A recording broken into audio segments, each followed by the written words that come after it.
अस्सलाम वालेकुम रोलों के स्वागत बा भोजपुरी जुगाड़ू किचन में। तो आज हम मोटर के घुगनी बनावे के तरीका बतावे चलतनी। मोटर के घुगनी सबके पसंद ना आवेला, तो देखी लो नी मोटर के घुगनी सबके पसंद ना आवेला। तो जाना तरीका से हम बतावे तनी, वो तरीका से एक बार बनाएम लोनी तो बार बार बना के खाएम लोनी।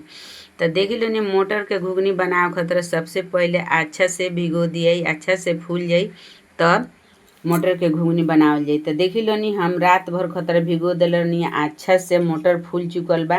देख सकतन लोनी कितना हरा हरा। तो देखी लो नी ई मोटर यही तरह नहीं के खरीद के आइल, मोटर ई घर पर सुखा के तैयार कइल बा। जाड़ा के टाइम में जौन छिमी खरीद के आवेला उहे छिमी के सुखा के ई मोटर के तैयार कइल बा। तो ओकरा हम वीडियो ना बनावत रहनी, एकरा के छिमी के सुखा के मोटर के तैयार कर सकतन लोनी। ई मोटर खराब ना होखेला। तो देखी लो नी मोटर अच्छा तरीका से फूल चुकल बा। अब एकरा के एक उबाल लगा लिए। एकरा के एक उबाल लगावल बहुत जरूरी होखेला।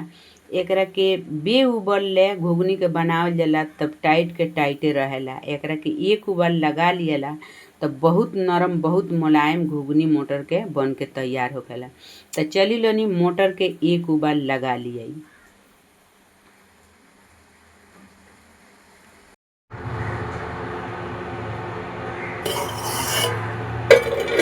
तो देखी लो नी मोटर में बहुत अच्छा से उबाल आ चुकल बा। मोटर अच्छा तरीका से उबला चुकल बा, देख सकतानी लो नी बहुत बढ़िया।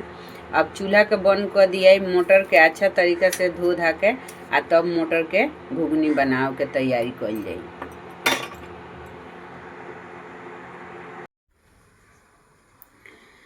तो देखी लो नी मोटर के घुगनी बनावे खातिर हम मोटर के अच्छा तरीका से एक दू पानी धो के तैयार कर चुकल बनी। एकरे साथ में हम पूरा मसाला के तैयारी कर लेले बनी। तो देखी लो नी स्वाद अनुसार नमक बा, हल्दी पाउडर बा, मरचा पाउडर बा, धनिया पाउडर बा, खड़ा मसाला के पाउडर बाटे। आ एमे धनिया में गरम मसाला भी मिला के पिसवावल बाटे। तो ई गरम मसाला धनिया भी बा। एकरे साथ में हम लहसुन भी पीस लेले बानी। एकरा साथ में हम प्याज काट लेले बानी आ तड़का खतरा दूगो मरचा भी ले लेले बानी, तेजपत्ता भी ले लेले बानी। तो चली लोनी अब मोटर के घुगनी के बना लिए। तो देख लो नी मोटर के घुगनी बनावे खातिर हम इंडक्शन चालू कर दिल बानी। इंडक्शन पर कढ़ाई रख दिल बानी, कढ़ाई में तेल डाल दिल बानी। तेल अच्छा से गरम हो गइल बा। अब मरचा के तड़का दे दिया। मरचा के तड़का देला के बाद में तेजपत्ता आ प्याज साथ में डाल के आ प्याज के लाल को के अच्छा से कलिए। तब मसाला डाल के अच्छा तरीके से भून के तब मोटर डालल जाई। खूब अच्छा तरीका से चला चला के प्याज के लाल कर लिए।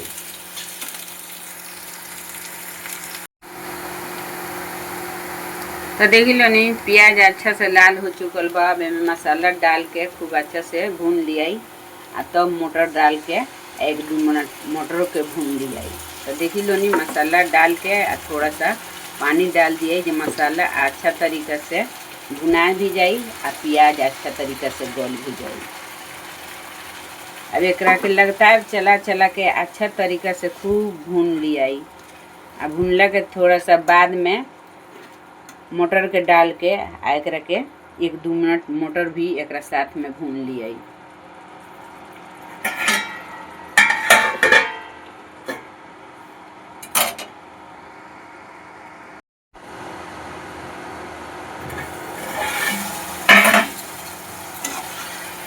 तो देखी लो नी कितना अच्छा से मसाला आ प्याज गलत आटे।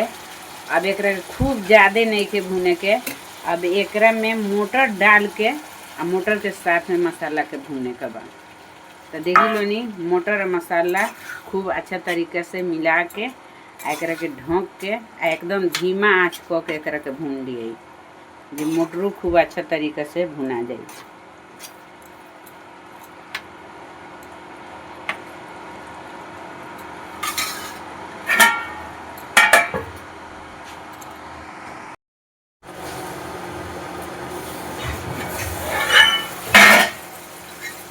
तो देखी लो नी मोटर के बीच बीच में ढकल बा। तो ओकरा के खोल के आ बीच बीच में चलावत रहे के बाद मोटर में ज़्यादा पानी नहीं के मोटर अच्छा से भुना भी जा आ जले ना।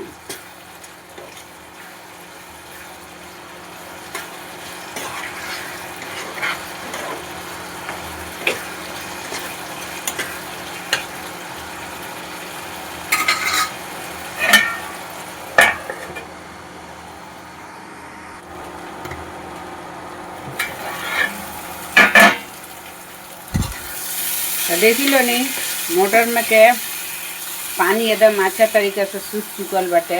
अब एक खूब लगातार चला के अच्छा तरीके से खूब भून लिए या भून के थोड़ा सा पानी एमे डालल जाई। काहे से जे मोटर उबालल बा तो मोटर अच्छा तरीके से गल चुकल बा। देखी लो नी कितना अच्छा से मोटर भुना चुकल बाटे। अब एमे थोड़ा सा पानी डाल दिए, देख सकता नहीं, सिर्फ इतना ही 1 कोटरा पानी डालल जाई। एकरा में 1 उबाल आ जाई तो चूल्हा के बंद कर दिए।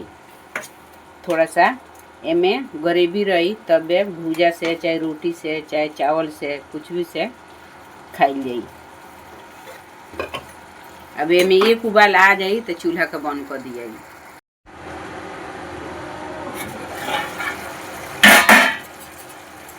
देखी लो नी मोटर के घुगनी में बहुत अच्छा से उबाल आ गल बा। अब चूल्हा के बंद कर दिए।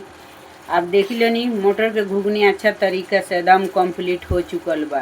अब ई घुगनी कुछ से खा सकतानी, रोटी से, चावल से, भुजा से, बहुत अच्छा बहुत बढ़िया लागेला। एक टेस्ट बहुत ज़बरदस्त लागेला। तो देखी लो नी जाना जाना तरीका से बताइनी है वो तरीका से मोटर के घुगनी बनाई लो नी, खाई लो नी, बच्चा के खियाई लो नी।